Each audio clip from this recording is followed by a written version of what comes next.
a pessimist never becomes rich. So you can't be someone who kind of criticizes everything, yourself, this thing, and expect to become rich. The first 1 crore took me like 15, 16 years. The second 1 crore took me 3 years. I mean, I'll tell you the fifth one. The fifth to sixth was the most remarkable one for me. I think reaching from 1 crore to 10 crore is actually quite simple. So the person who has 20 lakhs today, well done, because you actually have 2 crores 15 years from now. For people who are 28, 29, you guys have a wealth of knowledge in front of you. You should be able to crack it very quickly. Sit with your father, or if you sit with your uncle, if you sit with your somebody who has had 10 to 20 years of experience, they've all made those mistakes, right? But the point is, nobody's talking about it. Every day, the swing of my kitna banaya, kitna gaya, अरे आज 5 लाख बन गया, अरे आज 5 लाख घट गया. It's like now I don't even care.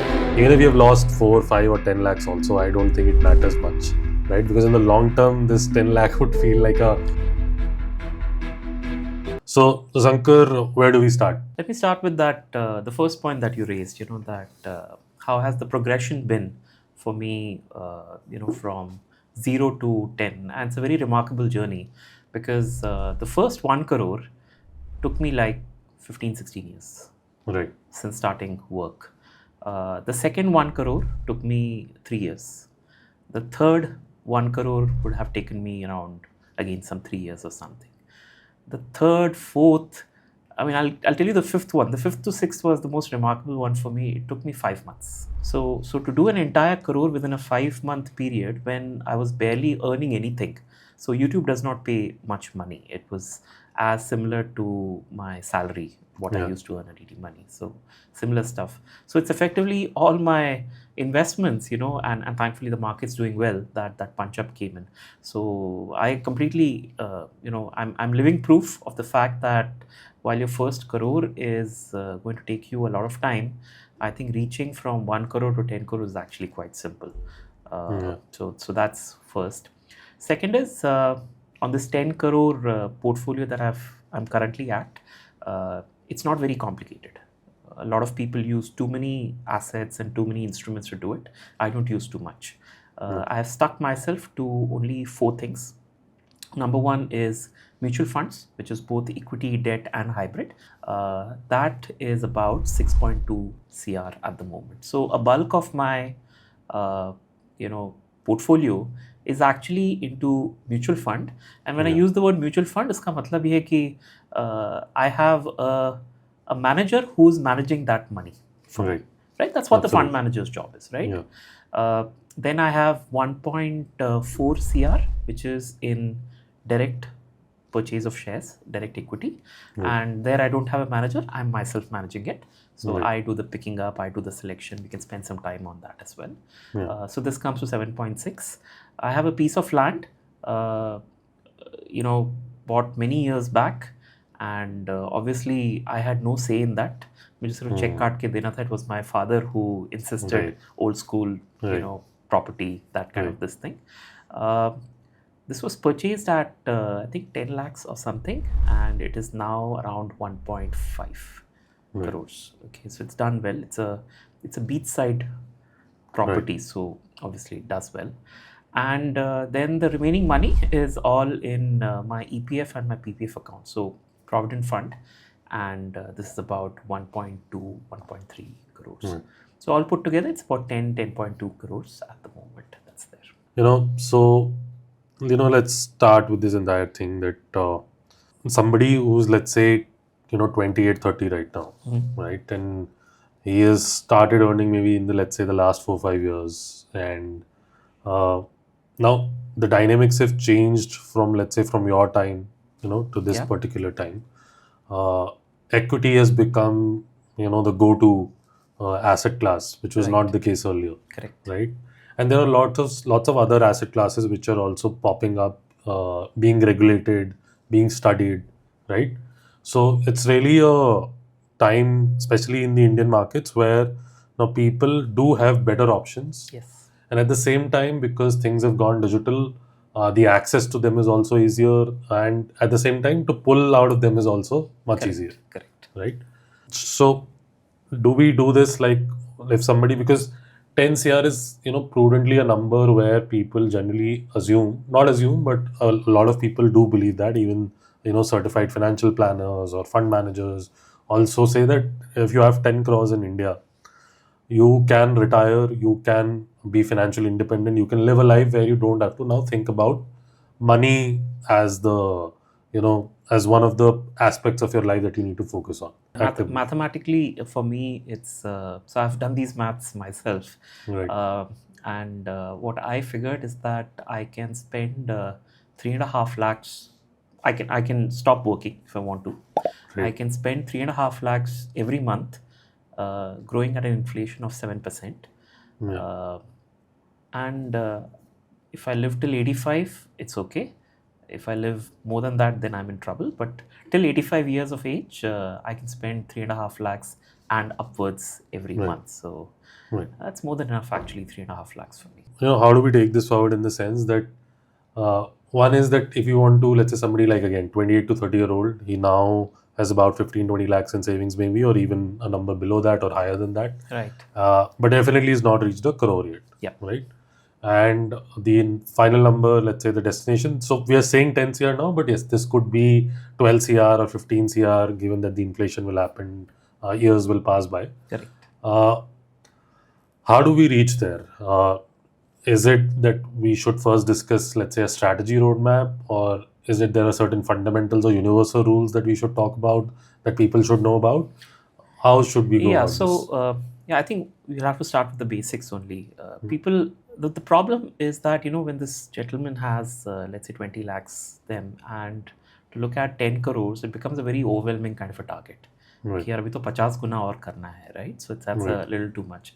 But actually, if you think mathematically, it's very simple. But even before that, there are only three things which a person needs to be mindful of to reach whatever goal, financial goal the person has. And there are only three things. The first is income, specifically increase your income. Yeah. The second one is investments, Right. that is manage your investments in a proper way. And the third thing is behavior. Yeah. So if you can master these three things, that is A, increase your income, B, manage your investments properly, and C, mind your behavior, then I think reaching 10 crores is not a tough ask. Actually, it takes time, Vishwas. Right. One can't be like, no one's a natural born winner. कि मैं पैदा हुआ और मुझे पता है कि क्या करना होता है. Everyone goes through that cycle of making mistakes, and their entire investing and their approach evolves over time. Also, let me just go back to that 20 lakh number that you explained to me, and mathematically, let's say let's give it 15 years of time, right? Right. So if this person were to not do anything with this 20 lakhs, just invest it in an instrument which, let's say, does 15% per annum, for example, in 15 years, that 20 lakhs becomes 2 crores. Yeah. So from what the person right now has, I've already knocked off 20% of his target. Yeah. Right. Absolutely. So I think this is how the mathematics really works, right? So there's nothing to get overwhelmed of. Yeah. And if I can just take a minute, I quit my job 3 years back at the age of 42. The reason why I was able to quit it is because I had about 2.5 crores with me in my savings. Okay, and mentally I did my calculation that यार 2.5 crore तो है already. So when do I really retire in terms of I won't be capable or willing to work is probably 20 years from now. So let's say at the age of 62. So which means at the age of 62, if I don't do anything with this 2.5, just allow it to go into a diversified equity fund, I would probably have 25 crores at the age of 62. Yeah. That is more than sufficient, right? Right. Which means for the next 20 years, all I have to do is to put food on the table. Yeah. कि अगर मेरा 1 लाख का खर्चा है, 1 लाख भी कमा लूंगा, चलेगा. Yeah. I don't have to stress myself, try and kind of make generational wealth and all that stuff. वो सब करने की जरूरत नहीं है. So I think the same applies to your case study also. So the person who has 20 lakhs today, well done, because you actually have 2 crores 15 years from now. That thing will go. Now the question is, for the remaining 8 crores, how do you kind of work this out? Again, it's down to mathematics, right? Assuming you don't get too much of a salary hike also, let's take a singular number. And these are simple thumb rules, right? If you put in 10,000 rupees at 13 odd percent compounding, every month you're able to put 10,000 rupees. In 15 odd years, it becomes a crore. Yeah. अब वो आपकी श्रद्धा है, आप 10,000 डालोगे, 20,000 डालोगे, 30,000 डालोगे. But if you can put in 80,000 rupees, you're again through with 8 crores in that 15-year period. Absolutely. So using just a couple of things, one, something that you already have, so you don't have to work more around it. And the second one, which is something that you would probably say, यार ये तो मैं कर सकता हूँ. Yeah. You know, ठीक है, 80 अभी नहीं कर पाया, but now that I know that 80,000 is my goal, I will work towards ensuring a saving of 80,000 rupees. It might take me 1 year, it might take me 2 years, it might take me 5 years also. Yeah. That's fine, but at least I can work towards that goal. The other thing on the behavior part, what I've seen, and behavior works here also, I got serious with my investing only at the age of 35. So kudos to that 28-year-old जो आप बोल रहे हो, that Right. if that person has made already 20 lakhs and understands कि पैसा बन सकता है. I got serious only at 35. Yeah, actually, this is the point where I would, like to chip in because I am currently 29 right now, and what I feel that people who are at my age, because this entire equity thing has popped up so much, and there are a lot of finance content that is being made left, right, and center, and we are consuming it, especially post-COVID, during COVID. A lot of financial literacy has happened for the good, but what has also happened is that the pressure that this generation is taking, who are between, let's say, the 25 to 30, Yeah. and because also their CTCs or whatever they're doing, whether it's business or their jobs, they're almost earning, I would not say than what their parents were earning, let's say,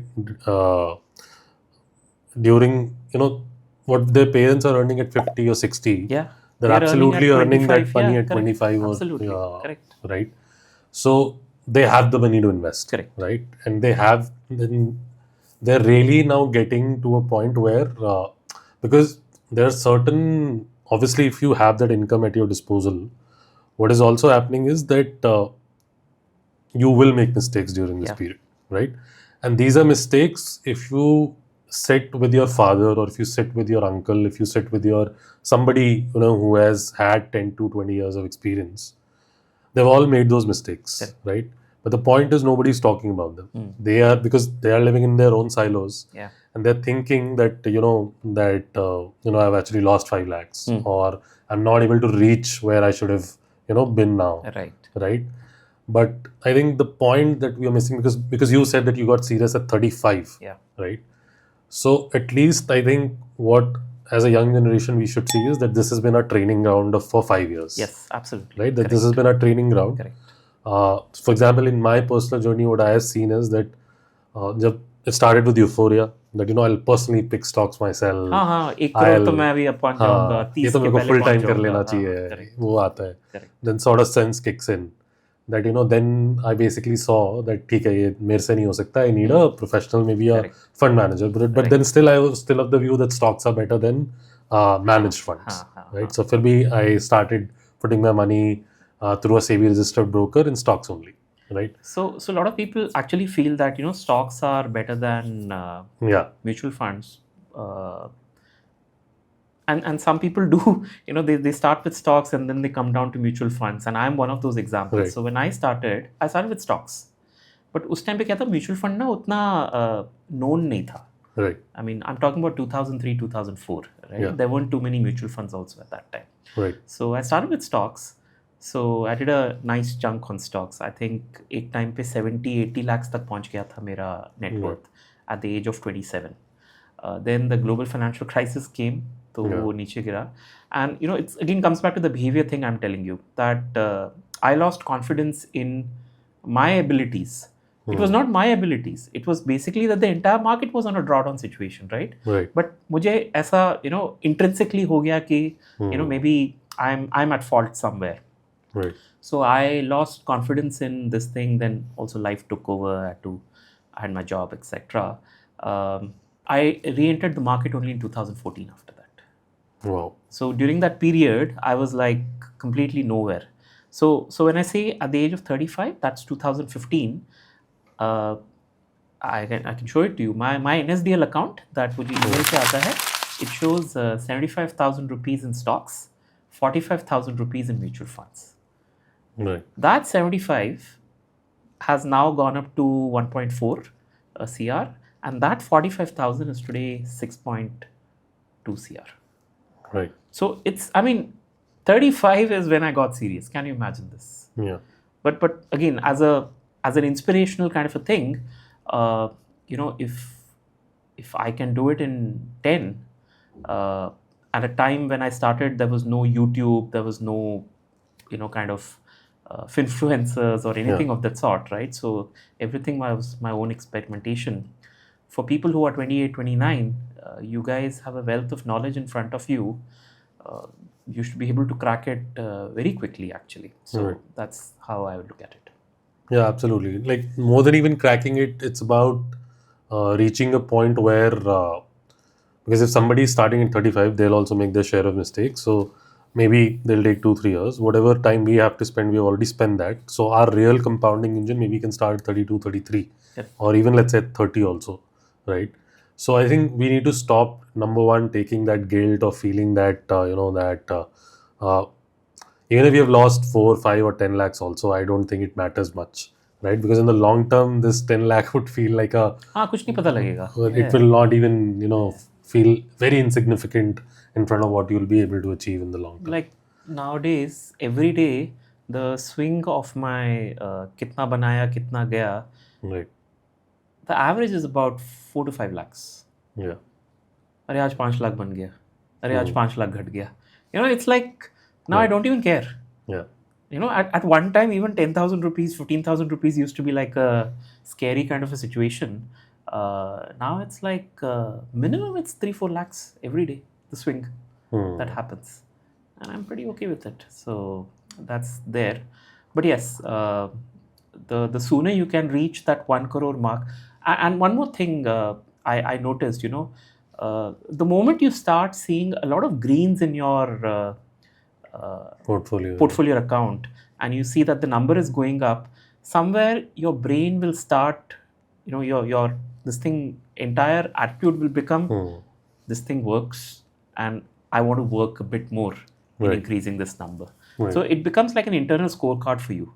Yeah. कि अरे बढ़ रहा है, you know, it's like school, right? Marks बढ़ रहे हैं, ये बढ़ रहे हैं, you know, it's like score बढ़ रहा है. So that somewhere pulls people up, and you know, it kind of, so my only advice is get serious about it. Once you get slightly serious about it, then flow में आप रह जाओगे, and you know, things will happen better. Yeah. So we have covered 3 things. You said that one is the primary income, second is your obviously investment strategy, and third is the behavior. Correct. Right. So these are the 3 principles, or let's say the 3 frameworks sort of that you need to implement in order to succeed in terms of your overall portfolio. Let's start with primary income first.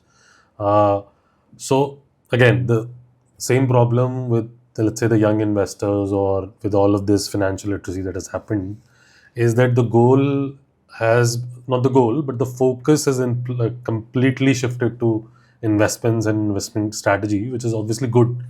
But I think we are missing the point of primary income, because with your 10,000 rupee SIP, this entire 15-year thing looks, sounds a lot more fancier.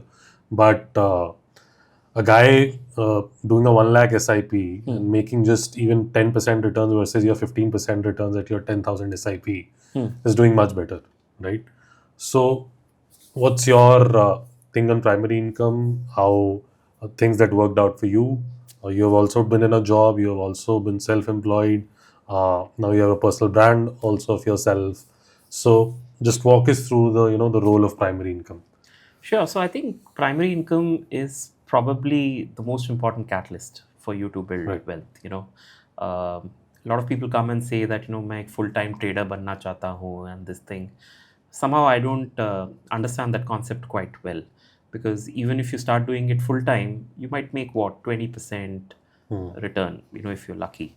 The combination of primary income plus your investment income will actually make you much more. Right. It's pretty this thing. And For me, primary income is very important. That's how I always have been looking at it. And even now, I'm doing the same thing, right? A large part of it is actually managed by someone else. I manage a small part of it. Plus, I have my own YouTube income that also comes around. Right. So currently, I make around 5.5 lakhs a month from YouTube income. Okay, I don't charge customers for anything, for viewing my content or anything, but there are brands who come in, and it's a simple advertising kind of relationship that's there, so that is being done. I have no plans of stopping that. I will always figure out a way of making at least 5.5 lakhs of primary income, because I know how important it is, so that's there. The second thing, which is now increasing, some people don't like it, but someone who's now become a fan of it, is trying out second income. Right. Okay. Now people always think second income as ज़्यादा मेहनत करना पड़ेगा, ज़्यादा time लगाना पड़ेगा, मैं घर जाके I get tired because I have to commute so much. These are your regular things that come out. But I don't think that's the right way of looking at it. Because generally the second income that I have now observed and seen are people who have used their creativity and they have found gaps which are visible and available and monetizable. So for example, very recently you would have heard this case where auto rickshaw guy outside the US consulate, and when you enter the US consulate, you can't carry your bags along. So you have to keep your bags somewhere, bag, phone, etc. You have to keep it somewhere. So what this auto rickshaw guy did is, he would keep his rickshaw there, but that rickshaw is not for taking people around. वो rickshaw में bags रखेगा. And he would charge a bomb for it. He would charge like $5,000 or $10,000 for a couple of hours. Wow. And this guy was, his income was somewhere around 5 to 8 lakhs per month. Okay, so what did he do? He did not put in additional effort. He used the same time, but he noticed that gap. That hey, something has to be done about it. Now, obviously, what has happened is, because the story got published so much, that Agde din police aaya and police put a stop to all this for this guy. But if this person is a very creative person, like an entrepreneur, he'll figure out. He can do a mobile unit that comes in, with digital lockers or something. I don't know. There are ways of doing it. He will take a permission from municipal corporation or from the police. He'll figure out something. So there are a lot of these gaps which are there. I'm also a SEBI registered research analyst, and doing the compliances or even getting the application through is very difficult. So I know a person, a CS person. She quit her primary job. I mean, she was doing this along with it initially. Now she quit that job. And now her job is that she helps people like me to get all the forms done, sending it to SEBI, understanding what the SEBI regulation is all about. She explains us kya karna hai. These are all recognizable gaps. And unbelievably, these gaps actually pay more than most of the primary income that we try and earn from salary. Absolutely. I think, and especially in today's age, this digital age, not just digital, but obviously our parents typically didn't have this option. Correct. Right? So obviously they also had choices, but the number of choices you have today because of the gig economy and the consulting economy that is coming out, I think that's really, really big. If you're, there are multiple professions. For example, if you are working somewhere full time, you are, let's say, a web developer, or you are, let's say, a content guy like me, or you are, let's say, a research analyst, somebody like you, right? And this has personally happened with me. Whatever I was earning, so I also quit my job roughly about a year ago. Right? And I didn't imagine it that it will turn out to be this way. But whatever problem I was solving for that particular company where I was working full time, and now when I'm out of that zone, and I didn't promote myself much also. I just said that this is what I'm doing. And immediately people who were on my LinkedIn saw that. They connected. And they thought, because earlier the objection was he's working somewhere full time. Right? And now their mindset has completely changed. Now we can talk to him, we can consult with him. And now I'm making roughly, I'll touch about 3 to 4x of that income what I was making there. Right? So I think this particular if you have, it's not even a gap, it's like more like a problem solving thing, which is there, for which the demand is there in the market. And if you can capitalize that, so and it can happen for everyone. You are a product manager, you can consult 3 companies for, Yeah, easily, absolutely. you're a UI UX designer, you can do that. Correct.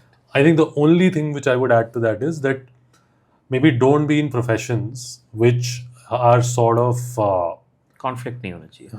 maybe conflict also another one which you know are more laborious, or let's say sort of those kind of works which technology can eventually take over. Correct. Right? Absolutely. Maybe like a customer support executive. Even if you are that today, try to go up the lever, try to advance, do something in your career which will put you in a position where you will have these opportunities around you. Correct. So I think No, tech takes over a lot of things. So for example, I get a lot of inquiries from thumbnail designers. Right. That do you want me to do your thumbnails? Now I typically make my own thumbnails.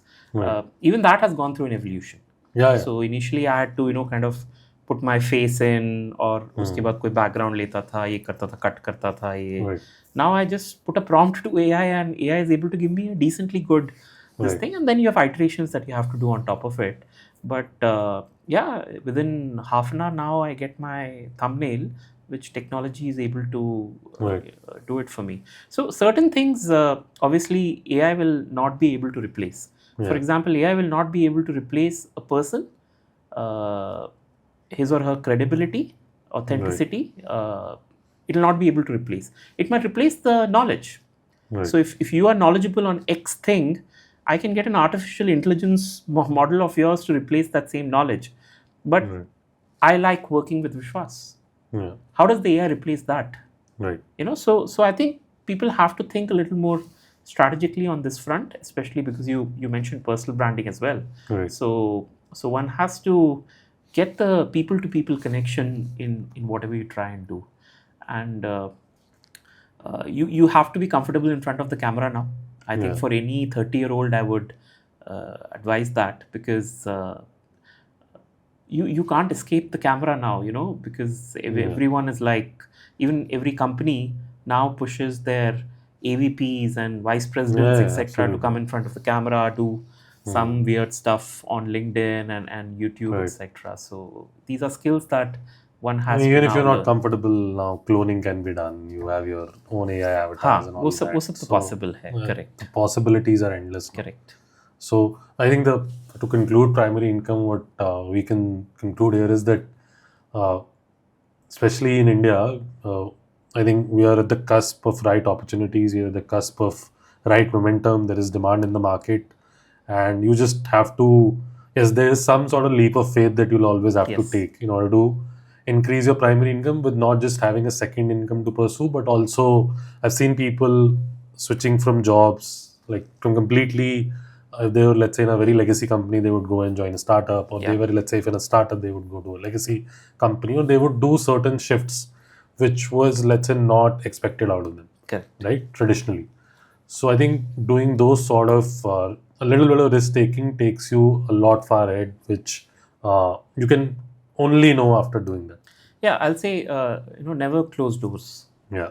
Don't be very inflexible, saying that, this is what I was born to be. I was born to be a finance guy, or a accountant, or something like that. ऐसा नहीं होता है. It opens a lot of things which are possible. Like today, when I make content, Vishwas, I look at it from two perspectives. पहले होता है ना, when I go and ask anyone that, hey, why don't you make a YouTube channel? The person, यार क्या बनाऊँ मैं करके? That's your first reaction, right? मैं क्या बना सकता हूँ ऐसे करके? But when I look at my own content, I look at it from two perspectives. One, what can I teach? Which is basically what I know. Right. Second is, what can I learn? Yeah. So there is something I don't know, and can I research it and put forward what my learnings are to people? And out of the 400 odd videos I've created so far, more than 350 videos are what I have learned.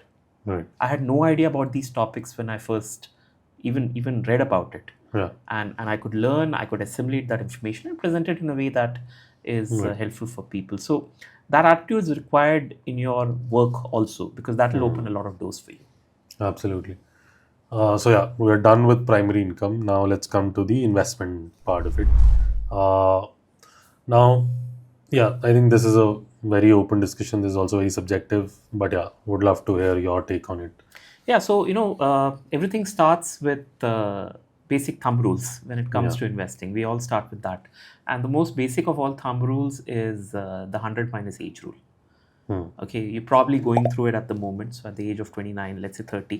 So the rule says that if you're 30 years old, then 100 minus 30, so 70% of your portfolio should be in equity, and the remaining 30% should be in debt. Now, realistically, it never happens that way. Because for a person who's in 30, because your initial years were where you had to take advice from your parents, from Yeah. the neighborhood uncle, who will probably LIC policy cheap ke chala jayega, stuff like that. So it's always lopsided. Yeah. Okay, your equity would probably be about 20, 25, 30%, Right. while the rest of it would be non-equity, right? Which is fine actually. I'm not trying to say that this is wrong. And that's what one should realize, that a thumb rule is just a generic statement.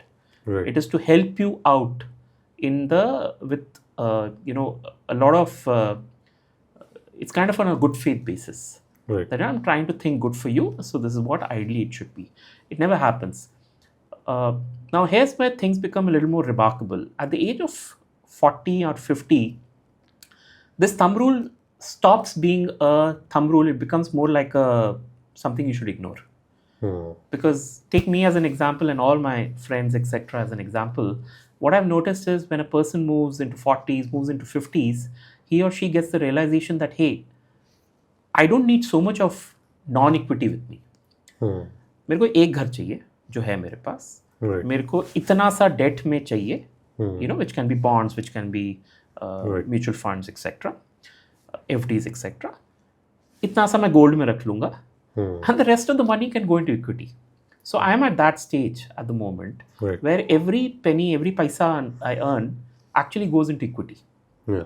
Okay, थोड़ा सा ठीक है bonds में डाल देता हूँ, gold में थोड़ा डाल दिया, so that's it. But nothing on property, definitely. Everything goes there.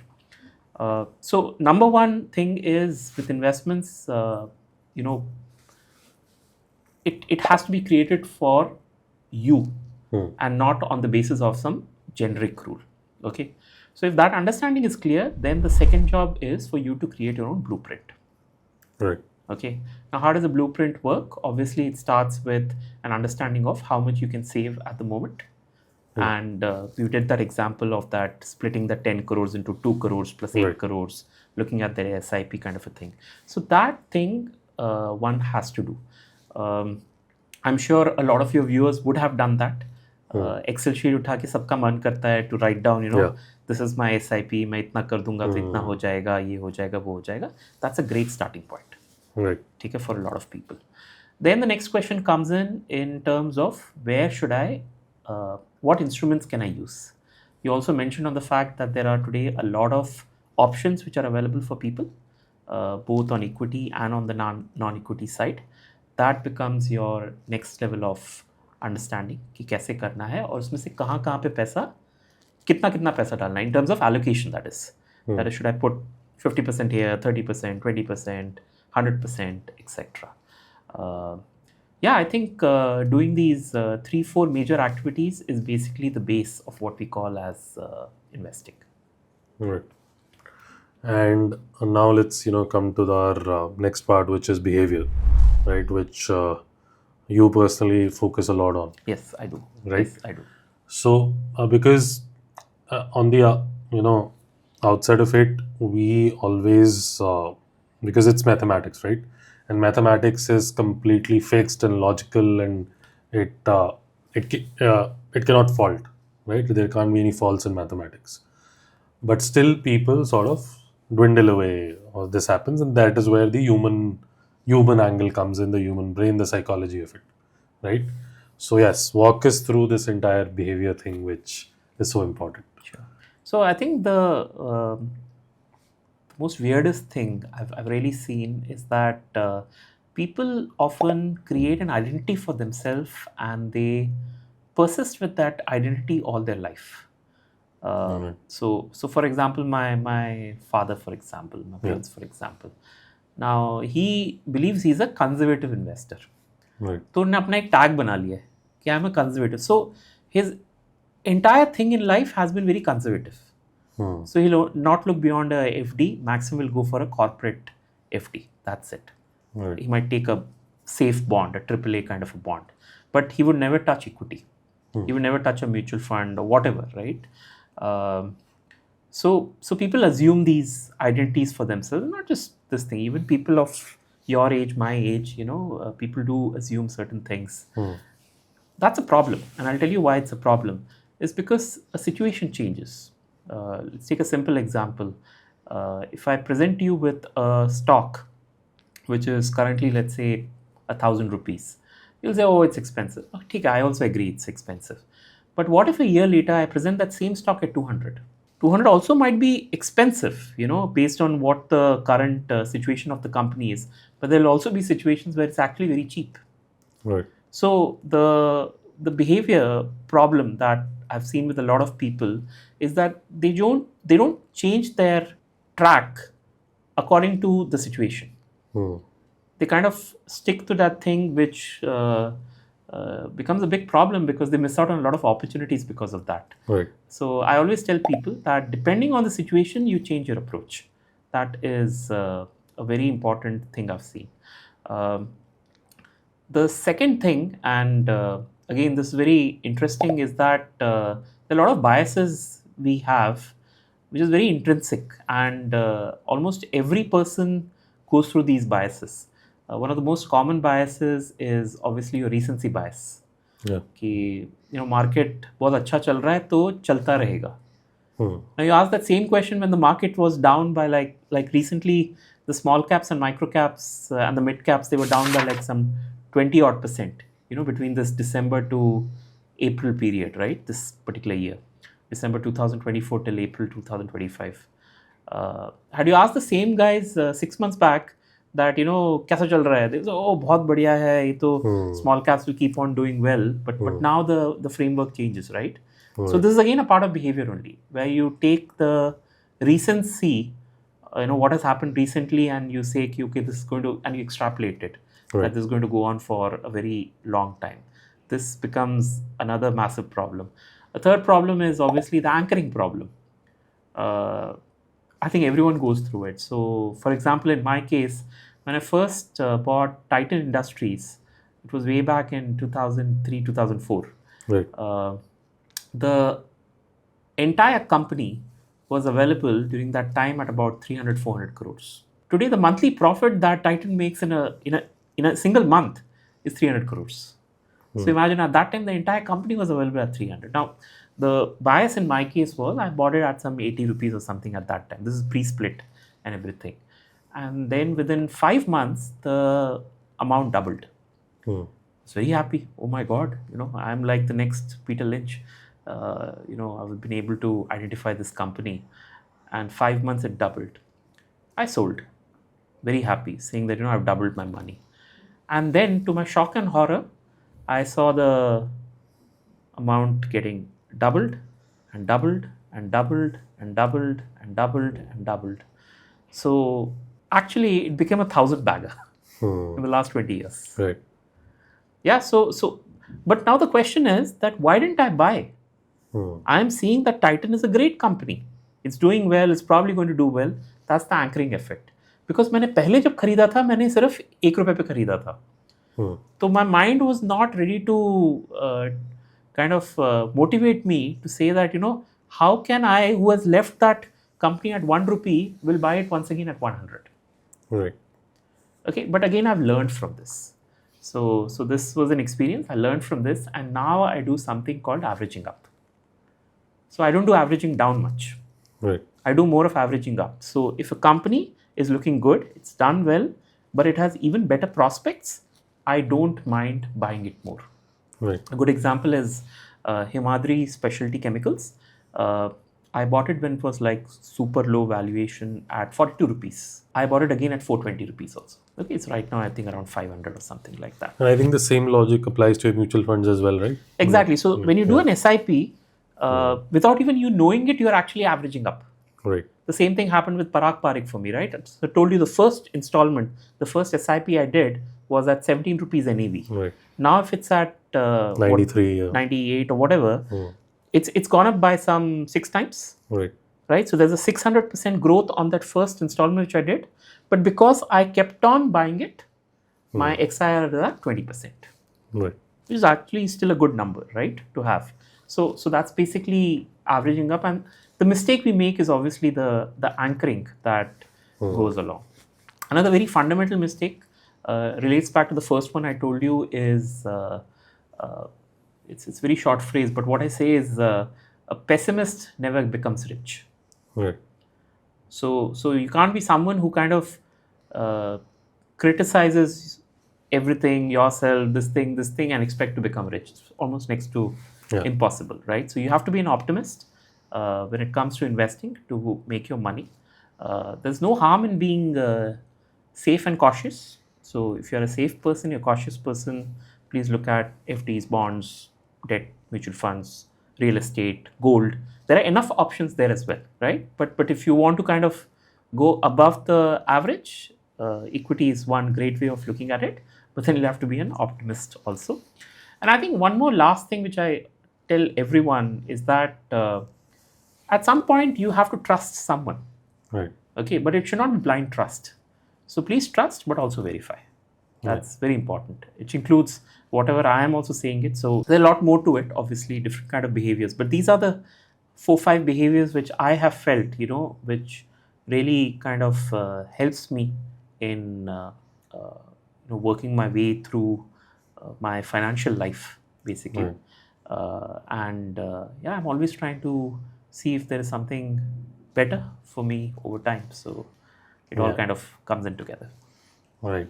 Yeah, I think that's a perfect sum up in terms of behavior because uh, generally, like you said, like you said in the starting also, that reaching any corpus number is, plain and simple is mathematics, and you'll eventually reach there. Given that you're working on your primary income and you sort of get your investment basics right, which is, and that is what I often hear also, even from the very big fund managers also, that generally you don't need more than 3 or 4 funds in your Correct. life. You will eventually reach there.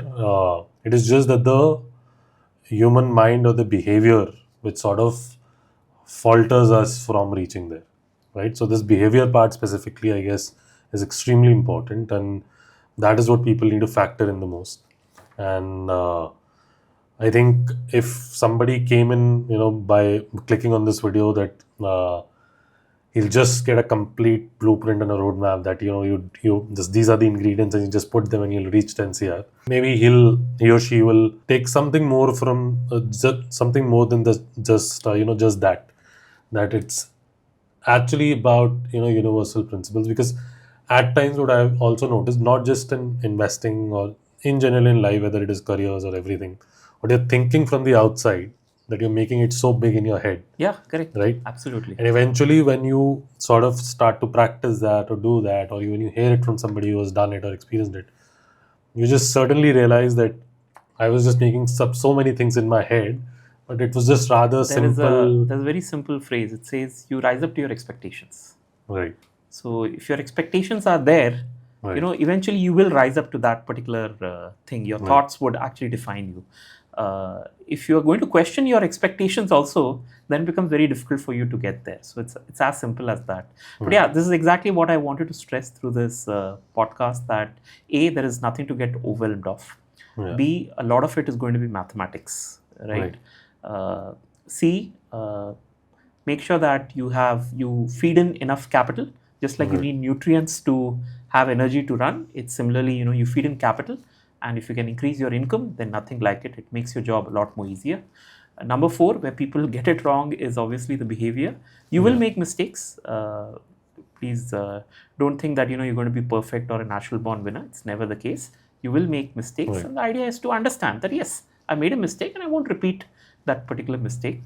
I think the 5th thing which I would really encourage everyone to do is to look at building a second income for themselves.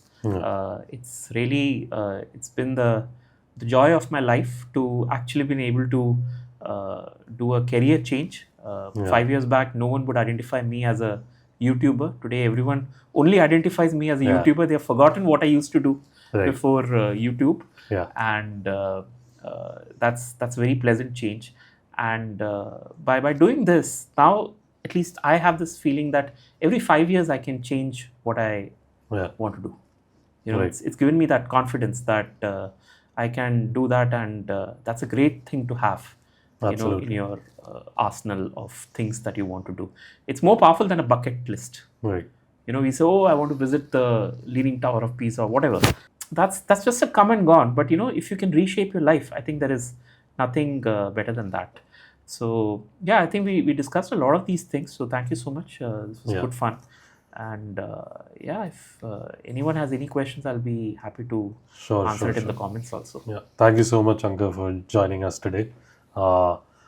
People will get a lot of value from this. I'm 100% sure. I'm sure people will appreciate that in the comments as well. So thank you so much. Thank you for having me.